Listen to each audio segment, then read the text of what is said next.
देखिए दोस्तों, चाइना के दक्षिण क्षेत्र में एक जगह पड़ती है जिसका नाम है हांगकांग। ये हांगकांग चाइना का पार्ट है या एक अलग देश है? आज हम आपके इसी डाउट के बारे में बात करेंगे। तो चलिए शुरू करते हैं।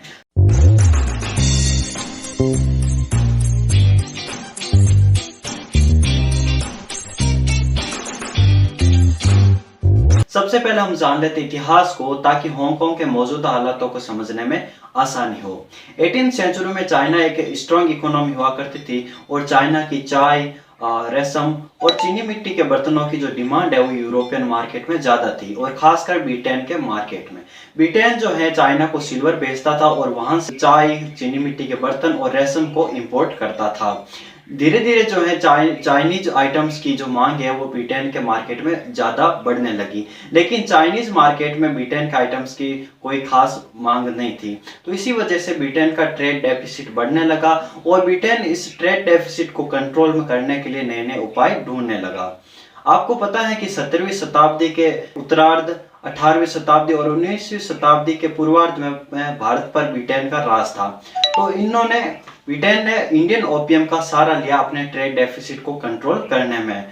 ब्रिटिशर्स क्या करते हैं कि इंडियन ओपियम को बेचते थे चाइना में, और चाइना से वहां आता था सिल्वर, और सिल्वर से वो चाइना से चाय, रेशम और चीनी मिट्टी के बर्तनों को खरीद कर बेच देते थे ब्रिटेन। तो इस प्रकार उन्होंने अपने ट्रेड डेफिसिट को कम किया। यद्यपि चाइना में अफीम अवैध था, लेकिन देखते ही देखते वहां के लोगों को अफीम के नशे की आदत पड़ने लगी। तो इस प्रकार अफीम का अवैध व्यापार बढ़ने लगा। ब्रिटेन के द्वारा चाइनीज किंग को अफीम को अपने देश में लीगल करने के लिए कई बार प्रस्ताव भेजे, लेकिन चाइनीज किंग ने इन प्रस्तावों को ठुकरा दिया। हालातों को बिगड़ते देखते हुए चाइनीज किंग ने अफीम के जितने भी अफीम को डिस्ट्रॉय करने का आदेश दे दिया। या तो सारे के सारे अफीम भंडार जला दिए गए या फिर अफीम को समुद्र में फेंक दिया गया, और साथ ही साथ उन्होंने फॉरेन ट्रेड को भी रोक दिया। तो इस प्रकार इससे ब्रिटिशर्स को बहुत नुकसान हुआ, तो और वार की सिचुएशन आ गई। तो इस प्रकार फर्स्ट ओपियम वॉर हुआ 1839 टू 1842। यह वॉर ब्रिटिश आर्मी और चाइनीज आर्मी के बीच लड़ा गया, और चाइनीज आर्मी ने जल्दी सरेंडर कर दिया। तो इस प्रकार इनके बीच हुई एक ट्रीटी जिसका नाम था ट्रीटी ऑफ नैनकिंग। इस ट्रीटी के तहत हांगकांग जो आइलैंड था वो किसको देना पड़ा? ब्रिटेन को देना पड़ा, चाइना के द्वारा ब्रिटेन को, और ब्रिटेन के पास इस प्रकार हांगकांग आइलैंड आगे चलकर सेकेंड ओपियम वॉर भी हुआ, जो 1856 से 1860 तक चला। और इस वॉर में यूनाइटेड किंगडम को कोवलून पेनिनसुला और स्टोन कटर आइलैंड मिल गए, और आगे चलकर कई सालों के बाद यूनाइटेड किंगडम और चाइना के बीच 1898 में सेकेंड कन्वेंशन ऑफ पेकिंग हुआ, और इसमें यूनाइटेड किंगडम ने चाइना से न्यू टेरिटरीज एरिया अगले 99 साल यानी 99 ईयर्स तक लीज पर ले लिया। तो यूनाइटेड किंगडम पहले से ही हांगकांग आइलैंड, कोवलून पेनिनसुला और स्टोन कटर्स आइलैंड पर राज कर रहे थे, और अब उन्हें न्यू टेरिटरीज एरिया 99 ईयर्स तक लीज पर मिल गया। और ब्रिटिशर्स ये मान के चल रहे थे कि 99 ईयर्स तक लीज पर लेने का मतलब ये है कि न्यू टेरिटरीज एरिया भी कभी हमेशा के लिए हमारा हो जाएगा।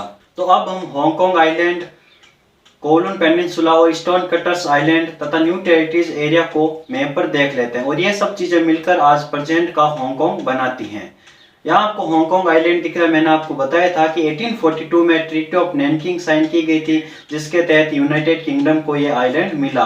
और आप यहाँ एरो का निशान देख रहे हैं, ये है कोवलून पेनिनसुला, और ये आपको मैंने बताया कि 1856 टू 1860 के बीच सेकेंड ओपियम वॉर हुआ था। इसके तहत कोवलून पेनिनसुला और एक आप जगह देख रहे हैं स्टोन कटर्स आइलैंड, ये दोनों मिले थे यूनाइटेड किंगडम को। आप ये बड़ा वाला भाग देख रहे हैं, इसको हम कहते हैं न्यू टेरिटरीज एरिया, जो 1898 में सेकंड कन्वेंशन ऑफ पेकिंग के तहत यूनाइटेड किंगडम को 99 ईयर्स तक लीज पर मिला। और साथ ही आप यहाँ पर नीचे देख रहे हो लांटाओ आइलैंड, ये सब आज मिलकर ये बनाते हैं प्रेजेंट का हांगकांग।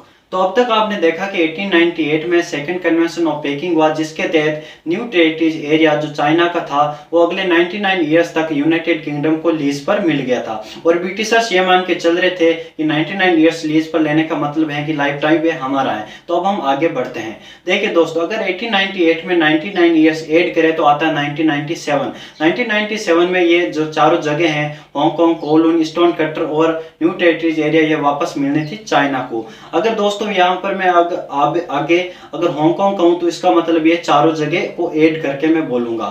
तो 1997 में ये चारों जगह किसको मिलनी थी? वापस चाइना को। तो इसी के चलते 1984 में एक एग्रीमेंट साइन होता है चाइना और यूनाइटेड किंगडम के बीच।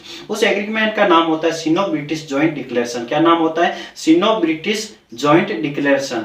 इस जो डिक्लेरेशन, ये जो एग्रीमेंट हुआ था, इसमें मेन पॉइंट्स ये थे कि इसके तहत यूनाइटेड किंगडम हांगकांग, जो प्रेजेंट का हांगकांग है, उसको वापस सौंप देगा चाइना को। लेकिन इस पर यूनाइटेड किंगडम ने कुछ शर्तें रखी जो 1 बाय 1 इस प्रकार हैं। उन्होंने फर्स्ट शर्त ये रखी कि जो चाइना है इन जगहों पर, मतलब हांगकांग पर, 1 कंट्री 2 सिस्टम्स मॉडल को फॉलो करेगा। ये 1 कंट्री 2 सिस्टम्स क्या है, इससे जानने से पहले मैं आपको एक बात बताता हूँ कि जब 1842, 1856 और 1898 में जब ये चारों जगह, मतलब हांगकांग जब ब्रिटेन के हाथ में आया, तो ब्रिटेन ने वहां पर कैपिटलिस्ट इकोनॉमी को अपना के हांगकांग का खूब विकास किया, जो आप उसका रिजल्ट देख रहे हो। तो इस प्रकार वो जो ब्रिटेन है, यूनाइटेड किंगडम, वो नहीं चाहता था कि यहाँ पर इन हांगकांग पर सोशलिस्ट इकोनॉमी जो पीपल्स रिपब्लिक ऑफ चाइना यानी चाइना में जो चलाई जाती हैं वो वहां पर ना आए, मतलब हांगकांग में ना आए। तो इसी बात पर उन्होंने फर्स्ट शर्त यही रखी कि आप 1 कंट्री 2 सिस्टम्स मॉडल को फॉलो करेंगे। और यूनाइटेड किंगडम ने दूसरी शर्त ये रखी कि चाइना हांगकांग के राइट टू फ्रीडम, स्पीच और प्रेस, इनमें कोई चेंज नहीं करेगा। और इन सभी बातों को पीपल्स रिपब्लिक ऑफ चाइना ने मान लिया और उन्होंने कहा कि वो अगले 50 साल तक, मतलब 1997 से 2047 तक हांगकांग को एक इंडिपेंडेंटली, मतलब स्वतंत्र रूप से गवर्न करने देंगे। हांगकांग का अपना एक अलग फ्लैग है और हांगकांग का ऑफिशियल नेम है Hong Kong special administrative region of the people's republic of China, जिसका मतलब ये है कि ये पीपल्स रिपब्लिक ऑफ चाइना यानी चाइना का एक स्पेशल एडमिनिस्ट्रेटिव रीजन है। और इसी हांगकांग की तरह ही एक और स्पेशल एडमिनिस्ट्रेटिव रीजन है जिसका नाम है मकाऊ। अगर आप चाहते हैं कि मैं मकाऊ पर भी वीडियो बनाऊं तो आप कमेंट सेक्शन में मुझे बता दीजिए। अगर हम चाइना और हांगकांग के मेन डिफरेंस की बात करें तो वो है गवर्नमेंट का। मेनलैंड चाइना में कम्युनिस्ट टाइप की गवर्नमेंट होती है, जबकि हांगकांग में डेमोक्रेटिक गवर्नमेंट होती है। इसलिए हांगकांग में freedom of speech, freedom of press जैसे राइट्स हैं, जबकि मेनलैंड चाइना में ऐसे राइट्स नहीं हैं। अगर हेड की बात करें तो चाइना में हेड होता है प्रेसिडेंट ऑफ चाइना और हांगकांग में भी हेड प्रेसिडेंट ऑफ चाइना ही होते हैं। अगर गवर्नमेंट के चीफ की बात करें तो जो मेनलैंड चाइना में चीफ होता है प्रीमियर और हांगकांग में चीफ होता है चीफ एग्जीक्यूटिव। अगर हम मुद्रा की बात करें तो मेनलैंड चाइना में मुद्रा चलती है युआन और हांगकांग में चलती है हांगकांग डॉलर। लेकिन दोस्तों, 2 ऐसे मैटर्स हैं जिन पर चाइना को पावर नहीं है, वो है मिलिट्री और फॉरेन अफेयर्स। ये दोनों जो है मिलिट्री और फॉरेन अफेयर्स हैंडल किया जाता है पीपल्स रिपब्लिक ऑफ चाइना यानी मेनलैंड चाइना के द्वारा। और अगर हम पासपोर्ट की बात करें तो हांगकांग के सिटीजन के लिए अलग पासपोर्ट हैं और साथ ही मेनलैंड जो चाइना है उसके लिए अलग पासपोर्ट हैं। तो अब हम आ जाते हैं कंक्लूजन पर, आखिर इसका निष्कर्ष क्या है। निष्कर्ष ये है दोस्तों कि हांगकांग चाइना का एक स्पेशल एडमिनिस्ट्रेटिव रीजन है, लेकिन हांगकांग को अगले 2047 तक स्वतंत्र रूप से गवर्न करने के लिए छूट दी हुई है। लेकिन दोस्तों, ये मैं बात बता दूं कि 2047 के बाद जो हांगकांग है वो हो जाएगा किसका? चाइना का। मतलब चाइना का पूरी तरह से डोमिनेंट कर लेगा हांगकांग पर। तो अगर इस प्रकार जो हांगकांग में जो अभी चल रहा freedom of speech, freedom of press, ये सब कुछ राइट जो है खत्म हो जाएंगे। आपकी क्या राय है हांगकांग के बारे में? आप कमेंट सेक्शन में जरूर बताएगा। मिलते हैं नेक्स्ट वीडियो में। धन्यवाद।